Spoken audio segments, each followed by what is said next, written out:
जेठ की भी बच्चे नहीं है, आज से 20 साल हो गए हैं, 37 साल से कोई भी नहीं है। देन फिर भी वो बोलते हैं कि तुम ना चारों धाम दिखा लो, कहीं से कुछ नहीं होगा। आपको भी बोला है इसे? मुझे ही बोला है, जबकि खुद की भी बेबी नहीं है, कुछ भी नहीं है 20 सालों से। क्योंकि ऐसा बोलने से अंदर ही अंदर टूट जाते हैं कि शायद ऐसा ही हो, नहीं होएगा, उन्होंने बोल दिया तो नहीं होगा, ऐसा मान लेते हो आप लोग?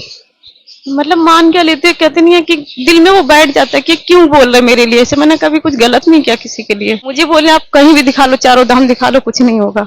क्योंकि मुझे यहाँ का वीडियो है, मैं वही देखती रही। इन्होंने पूजा पाठ बिल्कुल सब कुछ छोड़ दिया था।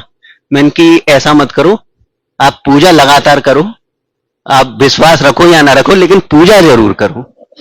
हाँ, तो उसी का आज है ना कृपा है। बिल्कुल, आपने बहुत अच्छा आत्मविश्वास दिया। मैं हमेशा कहता हूं कि आप ही के हस्बैंड आपके पास है, अगर वो आत्मविश्वास दे तो आपके जीवन की नैया पार हो जाएगी। सुभाग्नि राहुल दास आगरा यूपी से, आपको रिपोर्ट नॉर्मल थी, एक बार धाम पे आए थे, आपका 2.5 साल बाद पॉजिटिव रिजल्ट है। तो सुभाग्नि, आप फरवरी में आए थे तो आई थी। अच्छा। 1 दिसंबर को आई थी मैं। वीडियो गया था मेरे पास सितंबर अक्टूबर में गया था, फिर 1 दिसंबर बाद ही धागा बनवाया था। एक्चुअली में मेरे यहाँ डेथ हो गई थी, तो बोला कि धागा खराब हो गया, फिर मैंने वो धागा भी खोल दिया। फिर इस बीच में मैं आ नहीं पाई हूँ, फिर मैं कल धागा बनवाई हूँ यहाँ पे। फिर मैं पूजा आरती लेकिन लगातार करती रही, वीडियो देखती रही इनका। एक ही बार ही आ पाई थी यहाँ पे? बारी आई थी। उसके बाद पूजा आरती लगातार कर रही? हाँ, लगातार कर रही थी। दिया मैं एक ही टाइम जला रही थी, एक्चुअली मैं ऑफिस से लेट हो जाती थी तो नहीं जला पाती थी। फिर अभी स्टार्ट किया वो, मतलब दिया आरती भी अभी जुलाई में ही स्टार्ट किया है मैंने। हाँ, अभी जुलाई से स्टार्ट। बीच में मैं भी गुस्सा हो गई थी, बंद कर दिया था। तो क्या सर्विस करती हो? हाँ, अभी करने लगी थोड़ी दिनों से। पहले भी करती थी, फिर बीच में थोड़ी सी मुझे इन्फेक्शन हो गया था तो मुझे छोड़ना पड़ा था। फिर अब दोबारा से मैंने ज्वाइन कर लिया है। क्या पहली बार पॉजिटिव आया? हाँ, ये पहली बार ही आया। 2.5 साल में नहीं आया कभी? नहीं, कभी नहीं आया। इन्होंने बीच में बिल्कुल बंद कर दिया था और ये बोल दिया था कि कोई कुछ नहीं करता, भगवान भी कोई कुछ नहीं करता। तो मैंने बोला कि ऐसा नहीं होता।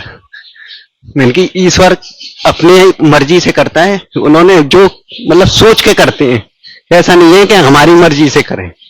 हाँ, तो मैंने कि आप जैसे मैं सुबह पूजा करता हूँ, आप जब मन करे तब पूजा करो, लेकिन करो, विश्वास रखो। तो इस बार इन्होंने बोला अभी ये सावन के महीने में दोबारा स्टार्ट किया था पूजा करना, तो इन्होंने बोला कि मुझे इस महीने मतलब रिजल्ट चाहिए। तो मैंने कि ये विश्वास है, मैंने कि भगवान जरूर देंगे। तो जब हम एक बार धाम पर गए थे, मैंने कि अगर नहीं भी आएगा तो हम इस बार दोबारा चलेंगे। हाँ, तो इस बार ईश्वर ने हमें बहुत पॉजिटिव सोचा है इन्होंने। तो लाइव भी पहुंचा तुम्हारे पास? हाँ, लाइव के माध्यम से मैं देखती रही। तो लाइव ने फिर से आत्मविश्वास जगाया? हाँ, वही दोबारा से मुझे फिर से जगा दिया। लाइव का बहुत बड़ा प्रभाव है। जब वीडियो मिल जाए तो लाइव को सर्च करना चाहिए, और लाइव जब मिल जाता है तो उसमें सारी चीजें, हमारी जो प्रवचन रहते हैं उसमें सारी जानकारी रहती है। वो आपके पास पहुंचा, फिर से तैयारी करी, वरना निराशा में चली जाती तो शायद रह जाती। इलाज भी हुआ था, एक डॉक्टर से कराया तो इन्होंने बताया कि इनके अंदर मांस का टुकड़ा है। तो फिर मैंने ये बोले कि ऐसा कुछ नहीं है, तो मैंने फिर दूसरे डॉक्टर को कराया, उनसे भी इनको नहीं सेटिस्फेक्शन हुआ, तो फिर मैंने तीसरे डॉक्टर से कराया। तब जाके उन्होंने बोला नहीं, ये चीज आपको ऑपरेशन कराना पड़ेगा लेजर से। तो वो मैंने लेजर से करा दिया।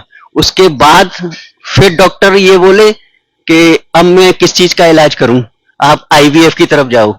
तो मैं फिर इन्होंने बोला कि मैं आईवीएफ की तरफ तो नहीं जाऊंगी। बहुत आशीर्वाद, जल्दी ही नन्हे मुन्ने के साथ फिर से मिलेंगे।